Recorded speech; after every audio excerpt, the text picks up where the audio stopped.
People often say they don't care about money, and they say it proudly, as if not participating in the game makes them better than those who do.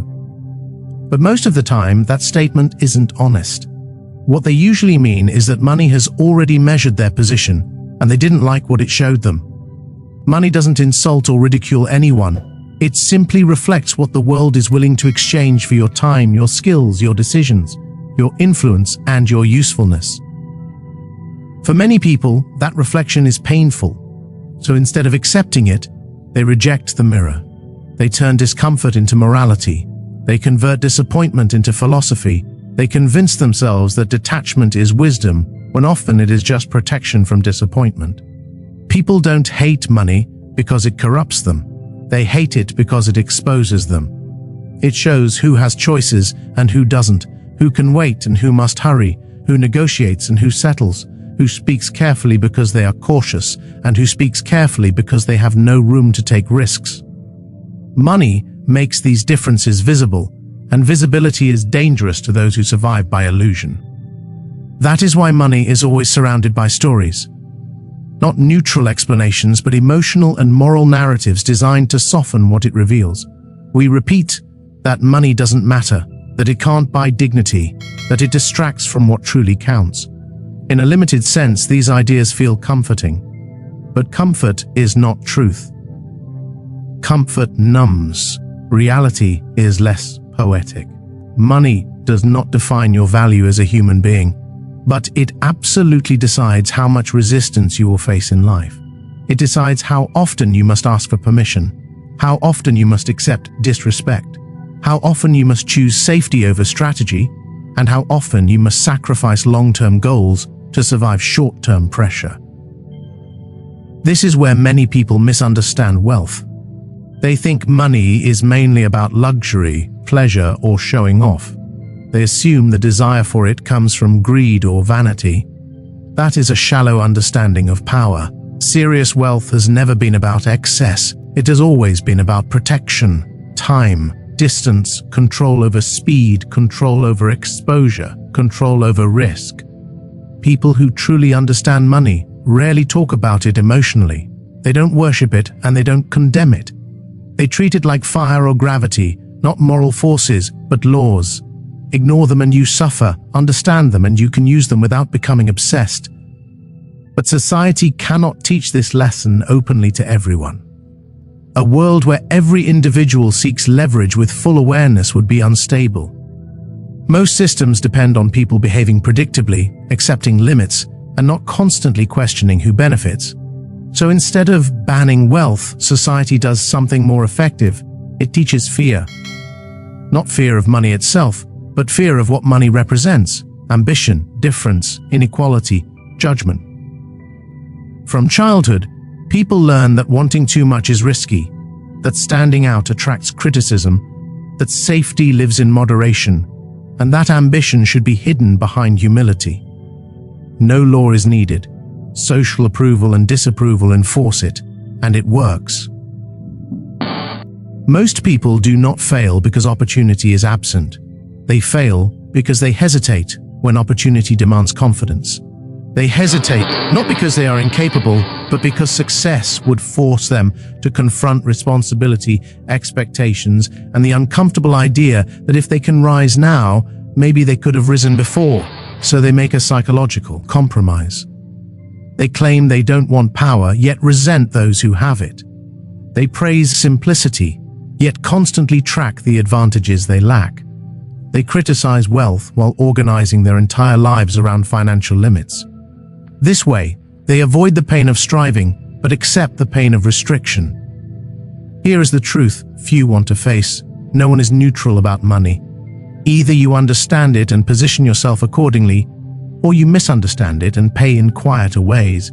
Stress, dependence, suppressed anger, obedient behavior disguised as virtue. Indifference is usually an illusion, and illusions are costly. The most dangerous person in any system is not the one who desires money intensely. That person is easy to predict. Their motives are clear. Their weaknesses are visible. The real risk comes from those who do not understand money at all. Ignorance creates vulnerability. and vulnerability invites control. When people don't understand how value is created, exchanged, and protected, they rely on stories instead of structures. They trust promises instead of incentives. They appeal to fairness instead of leverage. They expect good intentions where systems require safeguards. Because they cannot defend themselves strategically, they use morality as compensation. This is why outrage is often loudest among those with the least influence. Ethics becomes armor when strategy is missing. Principles replace power. This isn't noble, it is survival. But survival thinking only keeps you inside the system, it never lets you shape it. Those who understand money do not shout about virtue. They build environments where bad behavior is costly. They don't depend on trust. They depend on alignment. They don't hope people act well. They design consequences that make acting badly unprofitable. This is not pessimism, it is realism. And realism has always belonged to those who control outcomes, not those who beg for them. At this point, many people feel uneasy. They confuse explanation with approval. They think that describing how power works means celebrating it. That is another mistake. You can explain how a weapon functions without admiring it. You can study illness without wishing it on anyone. In the same way, understanding money does not make you heartless. It makes you harder to deceive. What is often praised instead is naivety. It gets labeled as purity, humility, or goodness. But naivety has a cost, and that cost is not shared equally. The naive are usually the first to be used, the last to be asked, and the easiest to replace. They are complimented for being patient, while others quietly move past them. History is full of serious thinkers who warned against unchecked idealism, not because ideals are worthless, but because ideals without power are fragile. They survive only if others allow them to, and permission is never a stable foundation for freedom. This leads to a distinction most people prefer not to face: the difference between living by choice and surviving by allowance. Values chosen when alternatives exist are meaningful. Values adopted because no alternatives remain are often just justifications. Money does not decide which situation you are in, but it often exposes it. When you lack financial room, every choice becomes urgent. Urgency turns ethics into necessity. You tell yourself you chose the least bad option when in reality you chose the only option available. Over time, this weakens self-respect, not because you acted wrongly, but because you had no real agency. Few things erode dignity faster than knowing you did not truly choose. Students of power have always understood this. Machiavelli never suggested cruelty for enjoyment. He warned that those who refuse to see how power actually works will be governed by those who do. His observations were not endorsements of brutality, they were cautions against blindness. In the modern world, money is one of the main tools through which power moves. Not the only one, but one of the most constant. To misunderstand money is to misunderstand the environment you are operating in. And to turn that misunderstanding into moral virtue is to guarantee that others will move strategically while you remain still, calling movement itself corruption. None of this requires worshipping wealth. It requires honesty about what money does. Money is not the destination, it is the tool that lowers pressure, stretches time, and reduces dependence. Those without it must react continuously. Those with it can choose their moments. And this is where the real split appears, not between rich and poor, but between those who initiate and those who merely endure. Enduring explains events. Initiating shapes what happens next. Money does not automatically make you decisive, but it makes decisive behavior possible without immediate punishment. Once you lose control over your relationship with money, it slowly takes control over your relationship with everything else. Your words become careful, your risks shrink, your goals turn vague. You tell yourself you are being practical, when in fact you are being restricted. This is not judgment, it is diagnosis. And diagnosis is uncomfortable because it removes comforting stories. When you see the structure, you cannot pretend outcomes are random or purely moral. You are forced to consider that your position may be systematic, not accidental. Most people turn away here because this awareness demands responsibility without offering comfort. There is no promise of success, only the certainty that ignorance will no longer shield you from consequences. That is where the real conversation begins, not with fantasies of wealth, but with the recognition of dependence, not with motivation, but with clarity. Because only by understanding how control functions can you decide whether you want it and what you are willing to sacrifice to avoid being ruled by it. When you fail to direct money, money begins to direct you, quietly, through small compromises that seem reasonable alone but devastating together. You accept conditions instead of defining them. You rush choices that should have waited. You remain in situations you should have left. None of this feels like submission. It feels like being sensible. And that is exactly why it works. Control is rarely imposed by force. It is surrendered through necessity. When finances are unstable, behavior adjusts to survive. You become agreeable, flexible, patient, qualities praised in public but costly in private.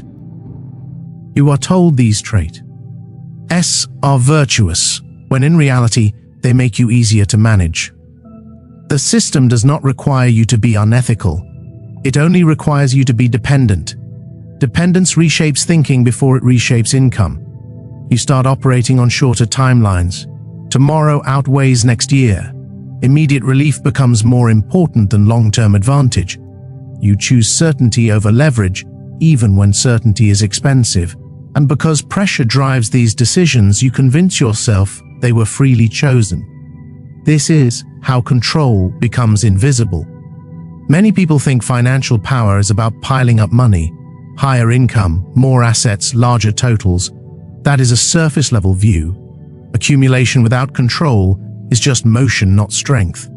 What matters is not how much you possess, but how little you are forced to accept. Real financial power is the ability to refuse without risking survival. That is why people with impressive salaries can still be trapped, while others with modest means remain difficult to push around. Income is not protection. Structure is. Structure means resources that produce without constant labor. Obligations that are optional, not unavoidable. Time that is not already sold to someone else's urgency. These are not indulgences. They are defenses. Most people never build them because they are taught to judge money morally instead of strategically. They ask whether something is fair before asking whether it can last. They ask whether they deserve more before asking whether they have leverage. Deserving has never governed power. Position has. Once you understand this, a harsh clarity appears. Financial weakness demands compliance. Financial strength allows choice. Understanding these dynamics does not make strong individuals kinder, it makes them freer. And freedom, contrary to popular belief, is not about limitless options. It is about reduced compulsion. This distinction is critical, because compulsion is where dignity erodes. When every choice is dictated by fear of loss, values become negotiable. You tell yourself you're compromising temporarily, but temporary compromises have a way of becoming permanent. Over time, you forget what you would have chosen under different conditions. You remember only what you tolerated. Those who control resources do not face this pressure. They can afford patience, experiment with boundaries, and absorb short-term setbacks for long-term gain. They are not inherently braver, they are buffered, and buffers change behavior. This is why the romantic notion of poverty as moral virtue has always been a myth told by those unwilling to live it. Scarcity does not create virtue. It creates tunnel vision, narrows empathy, accelerates exhaustion, and, most dangerously, trains people to confuse survival tactics with principles. The distinction between an asset and a liability is not merely accounting jargon. It is psychological architecture. Assets create space. Liabilities compress it. Liabilities demand constant attention, constant payment, constant obedience. Well-designed assets require nothing and deliver continuously. One makes you reactive, the other makes you selective. Many people mistake busyness for progress. They work harder, optimize routines, chase marginal gains, and remain structurally exposed. When pressure rises, they collapse, not for lack of effort, but for lack of margin. Margin is the true currency of power. Not money itself, but what money buys: time to think, space to maneuver, and the ability to absorb mistakes without catastrophe. Those without margin must perform flawlessly. Those with it can afford to err and learn.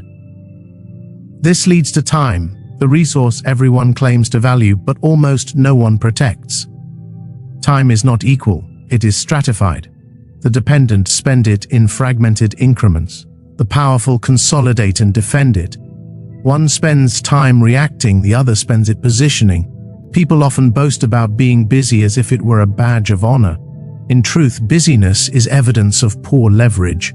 When income depends entirely on continuous effort, you do not own your time, you rent it. Renters cannot plan confidently, they plan on renewals. Those who understand money aim to escape this trap, not by working less, but by creating irrelevance.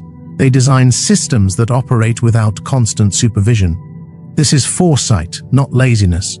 Every hour spent personally managing is an hour ceded to someone else's control. Reclaimed time reveals an uncomfortable truth. H. Speed is not always strength. Those free from financial pressure can move slowly and precisely. They wait while others rush. They observe while others react.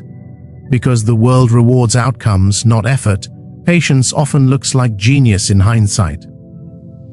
The impatient mistake motion for momentum, chasing opportunities because standing still feels dangerous. Motion without direction consumes resources and attention. Those with time choose their battles. Those without it fight everything and win nothing decisively. This is why strategists throughout history have treated time as a weapon. Delays can exhaust opponents. Silence can provoke mistakes. Waiting can alter conditions without confrontation. None of this is possible for those living paycheck to paycheck, contract to contract, crisis to crisis. It is often said everyone has the same 24 hours. True, mathematically, but strategically meaningless. The difference is control over those hours. Some decide how their time is spent. Others are informed. And here we return to the central error, confusing morality with mechanics. People judge outcomes without understanding structures. They criticize results while ignoring constraints. They shame ambition while praising endurance. This keeps them trapped in narratives that explain their position without offering escape. Machiavelli understood this centuries ago. He did not see most people as evil or foolish. He saw them as predictable under pressure, and predictability, not intentio. N is what power relies on. Money, assets, and time are not ends. They are tools that reduce predictability. They give you the ability to refuse, wait, and surprise. Without them, you are transparent. Your needs are visible. Your thresholds are known. Unknown thresholds invite exploitation, intentional or not. This does not guarantee dominance, it guarantees agency. Agency is the line between shaping your life and adapting to circumstances set by others. Adaptation is not failure, but when it becomes permanent, it is surrender disguised as maturity. Most people do not lose due to lack of talent or intelligence. They lose because they never escape the gravitational pull of urgency. Urgency collapses strategy into reaction, rewards compliance, and punishes dissent. Once this is understood, wealth stops looking glamorous and starts looking practical, not a symbol of success, but a buffer against coercion, not a badge of superiority, but a mechanism of self-defense. And that understanding shifts the questions we ask. Not how much do I want, but how exposed am I willing to remain? Not what can I earn, but what controls me. Once these questions are asked honestly, the conversation moves away from fantasy and resentment toward deliberate construction. The goal is not untouchability, it is ungovernability by pressure. From there, real choice begins. Failure is not what ends most people. Naivety does. Failure is visible, dramatic, temporary.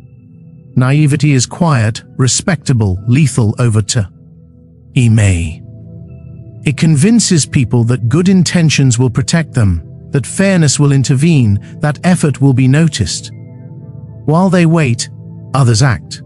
Those who fear failure avoid action. Those who understand it learn from it. This is not courage, it is position. When failure threatens survival, it terrifies. When it threatens comfort, it instructs. The same event produces opposite outcomes depending on exposure. Those without margin cling to certainty, needing guarantees because mistakes are costly. They need permission because deviation risks too much. They need reassurance because doubt would paralyze them. Over time, caution masquerades as wisdom. They call themselves prudent, when in reality they are cornered. Those who control resources behave differently. They probe limits, test structures, fail in private, and learn quickly. Confidence is logistical, not emotional. They know recovery is possible. And because recovery exists, experimentation becomes rational. Most people never reach this stage because they are taught to fear loss more than stagnation. They are warned about what might go wrong, but rarely shown what is already going wrong by staying still. The danger of inaction is subtle. It accumulates quietly over years as options shrink and tolerance for risk disappears. Eventually, stagnation hardens into identity. People stop saying "I can't" and start saying "I don't." This feels empowering, but is often surrender in disguise. By recasting limitation as preference, they protect their ego while forfeiting their future, proud of boundaries they never chose. This is why advice romanticizing safety is corrosive. It frames caution as maturity, risk as recklessness, without asking who benefits from that framing. Societies built on predictability reward quiet compliance and punish those who question structures openly. The punishment is rarely explicit, but it is relentless. It arrives subtly as exclusion, stagnation, and invisibility. In these conditions, discipline becomes more valuable than motivation. Motivation is fleeting and emotional. Discipline is structural. It does not depend on how you feel about risk. It depends on whether you have reduced the cost of being wrong. Reducing that cost requires the deliberate creation of income streams, buffers, and autonomy. This is where many misunderstand ambition. They think ambition is wanting more. It is not. Ambition is refusing to remain fragile. It is building systems that do not collapse under pressure. It is designing a life that functions without constant permission. Those who never do this often grow resentful, not loudly, but quietly. They watch others advance and explain it away as luck, privilege, or corruption. Some explanations may be partially true, but explanation is not leverage. Understanding why someone else succeeded does not move you forward if you remain structurally constrained. Resentment, unlike anger, does not drive action. It drives comparison. And comparison drains energy without producing strategy, keeping attention outward where it cannot affect outcomes. This is why resentment is tolerated by systems of power. It vents frustration without threatening structure. Clarity, on the other hand, is dangerous. It forces inward focus. It asks uncomfortable questions about choices, delays, and rationalizations. It shatters the comforting belief that outcomes are random or purely moral. Once clarity sets in, excuses start to look expensive. The final barrier for most people is not lack of knowledge. It is lack of resolve. Resolve is not stubbornness. It is the willingness to endure temporary discomfort to escape permanent constraint. Most people choose the opposite. They accept permanent constraint to avoid short-term discomfort and call it realism. But realism, properly understood, is not pessimism. It is the recognition of cause and effect. Certain outcomes follow certain structures regardless of intention. Sell all your time and you have none left. Carry only liabilities and pressure defines your choices. Avoid all risk and stagnation chooses for you. This is not moral judgment, it is mechanical. Mechanics do not care how you feel about them. Those who eventually break free are not always the most talented. They are the ones who stop negotiating with their own fear. They accept that discomfort is the entry price for autonomy. They accept that understanding money is not virtuous, it is costly. They accept that no one is coming to rescue them from the very structures they perpetuate with their behavior.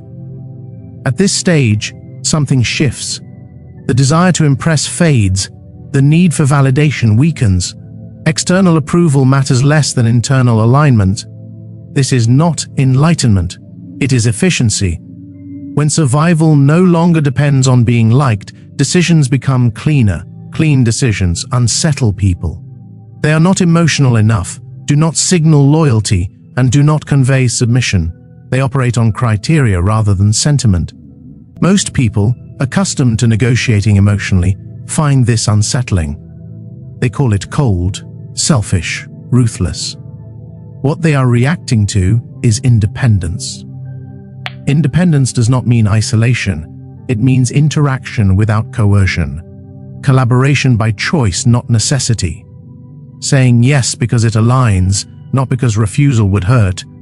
This independence is impossible without financial insulation.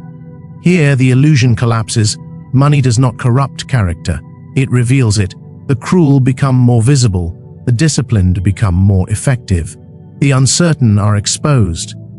Money amplifies what already exists. It does not invent it. The fear that wealth will change you is often the fear that it will remove the excuses you rely on. Without constraint, inaction can no longer be blamed on circumstance. Without pressure, procrastination becomes choice, and choice is a heavier burden than necessity. This is why many unconsciously sabotage progress as they approach autonomy. Deadlines are missed. Deals are poorly made. Retreat into distractions occurs, not from incapacity, but because freedom demands accountability. Accountability without an audience is terrifying. Yet this is also where real power begins, not the power to dominate others, but the power to remain unmoved by their expectations. To act deliberately, to wait while others panic, to walk away when terms deteriorate, to fail quietly and adjust without spectacle. At the end, there is no promise of happiness, no guarantee of wealth, only a choice. Understand the mechanisms shaping your life or continue living within them while pretending they are abstract. You can reject money rhetorically and still be governed by it, criticize power and still depend on it, claim moral superiority and still negotiate from weakness. These positions are common because they are safe, but safety has a cost: agency. Those who ignore how control operates will always be managed by those who do, not out of malice, but out of inevitability. Systems reward comprehension and punish blindness, unapologetically. The question is no longer whether money matters, it always has. The question is whether you will understand its function before it finishes shaping your limits. The world does not divide neatly into rich and poor, good and bad, ambitious and content. It divides between those who choose their constraints and those who inherit them unquestioningly. Once you see that line, you are already standing on one side. Whether you move is no longer belief, it is decision.